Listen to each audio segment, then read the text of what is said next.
बताओ आके हाथ ना बेरा हो गल हम सारा सब काम को फ्रेश होके नहा धो के बैठल बनी अब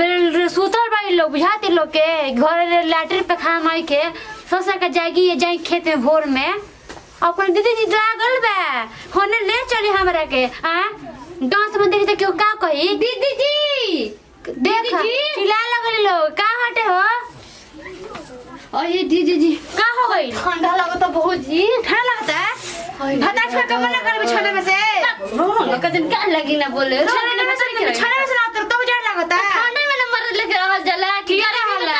एस तो अपन मरद काम ठंडा में विदा ना करी हां ठीक है ना जवानी ने माजा ढील देखला तो जवानी में माने ना रहे हम त का बुढ़ापा में ले हम रौरा अजीबे बात करतनी हम बुढ़ा में ठंडा नहीं खलागत ठंडा ही का लगता है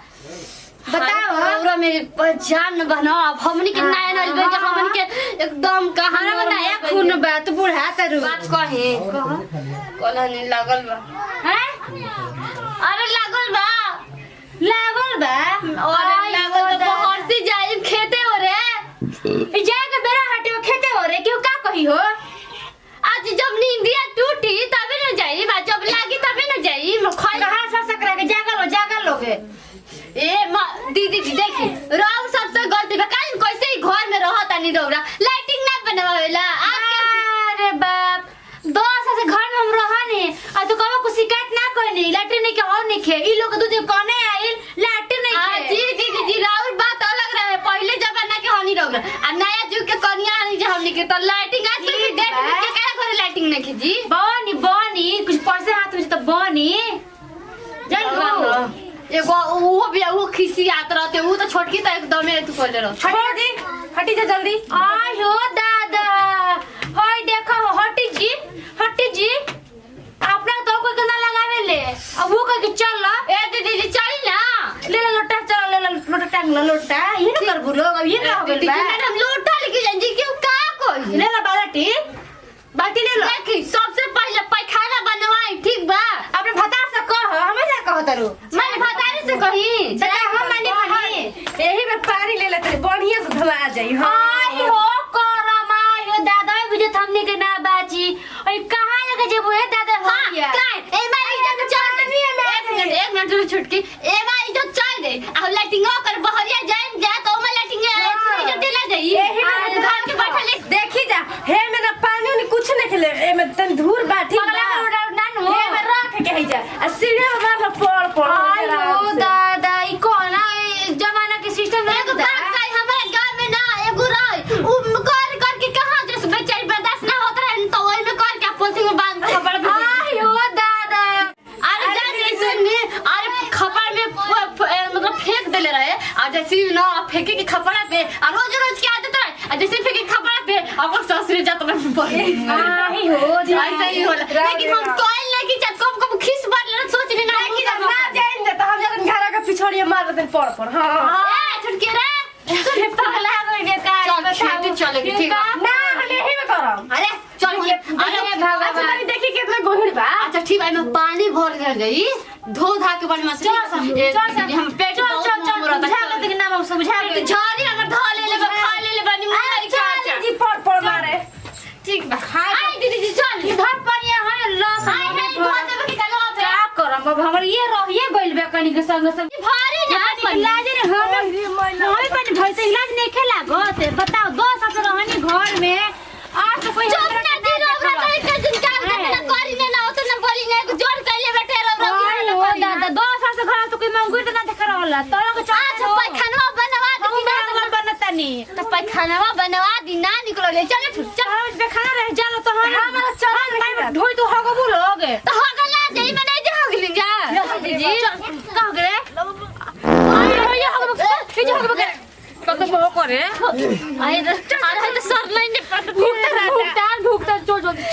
का नहीं कब से लागल बा अरे गुरु का कर खा रही ना हट दिया मत चूसा ले भाई यही से मार पानी ना चली अरे चला हो ए मर्दा तो चलो नहीं के लाउड ये जो हो देबे का रे अरे कर ना मेरा अरे चल जा रे पता नहीं निकला तो सेंट हटे मैं मोह को तक भोक कोशिश मत चल चला राम रे झटा इंग्लिश जी जोर से पहले बाटे देखी बर्दाश्त कर अरे बोल की भौजी कहां जात रहो माटी ले अरे मार दे पानी दा सबके ये मतलब के कहा जाता ए भौजी अरे छोटी भौजी तो बड़ा झकास आ रही है मैं चुप रहो जी ए भौजी का अरे भौजी बड़ी का हो देखो ई लोग निकल छिनार हो गांव के लइका ई लोग बुझाला ना तो कत निका चल चल ते तो देखा निका पड़ चल का कहां के लफंगा हड़ा सुजी जल्दी दुगो गांव जाके के देवर हो चलो छोड़ लो इस बार जा तू सुन बोटी करे बोर सी चलो देखो चल जा लोग दीदी जी तो का करिन जा ए नहीं बैठ दे लोग चल ना हो रेगोड़ा नहीं चल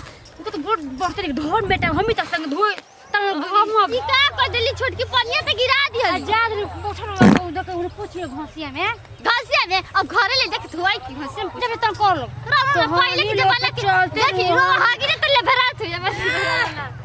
ला भेचा फेला लग लुगा में दीदी रवा होले जाए रवा नहीं खेला ताकत नहीं हम तो 6 बछा रहे बाप रे बाप अब होई तो कहियो हाय रे वाली करे तो का खबर सरे राम रे राम ला त गागर के मत बच्चा बच्चा का नहीं करे ए हाय फैशन में हो के ला के लगा दिया हो जा आगे ये हमरे सर जब ना भी सर के बैठे ना तो हमारा का होला ना हमरा उतार में अपने करतड़ी हमरा कहतड़ी राम रे कनिक न होगो तो रे लोड़ा के हागिरे से ले भराल हमारा ना होला हमारा अपने अम्मा ये तू पानी नहीं कहा जाला छुआ तो पानी अब काले कैसे धोआई घोसी जगह पूरा गोड़ ले पोछ ले पोछरी रगड़ ली का गाला घोसिया में ए दीदी जी जब निकले ना ना दीदी जी तक कितना सब हो ये अगर लाज लागो त हमारा ओरिया देखावत दिया हमारे आंख की जली निकल जी तब चलो और बैठे रे छोटकी तू कॉले निकाल देख हमर 150 उतरेला रे अरे क्या करी पानी खत्म हो गई यार अरे हई नोती के बेटा कौन ताकत रे हई आही हो दादा नोती कौन बेटा नाती के बेटा अरे माई का के देख लेला दीदी जी तो कहां ला के दिन में सब समझ ए सब कोतरी की लेटरिंग बनाई घर में तो अरे छोटकी पता न कब के देखो कौन नोती के बेटा रहल है रे कहां ला के सकरा जागल लोगे तो खाद बुद मारा गिल आराम से चलो जाओ बाजार चले ए सुना कहां भौजी अरे भौजी किताब खाद मरवावत रही जाओ खाद पीछे पीछे बनू ना हो पीछे खान होई अरे खेत अरे हमनी का कोले बारी हो अरे भौजी चले अरे लाली से देखिए ना चले बाकी वो माई बाकी के देखी हो का कोनी रे हो ये हो बेटी भाई नहीं खेले का कोनी है कोबले मान के ना हो जाओ भाई दादा भाई बच्चे भाग गलो सन ये बोलते कहाला आज से मोर भी फोन लगा के कह देवे के कि चल पैसा भेजिए अकाउंट में आ चल पर खाना बनवाई ठीक बा हां नतिया मुश्किल करले बाड़ो नतिया जागो 12 बजे मैं जागो कर डाली पर खाना बनवाई ई गति ना होई ना निहार त संभाली ना रे आई सब बोलती हमरे में बा जगह तो 10 बजे सोच के बिछाना में से आ कह से कि तोहरे में सब गलती बा हम ना के पतो रहनी आज कोई मांगो नहीं देख रहला एकनी सब कुछ सब देख रहे से बड़ा ये तो मतलब के लगा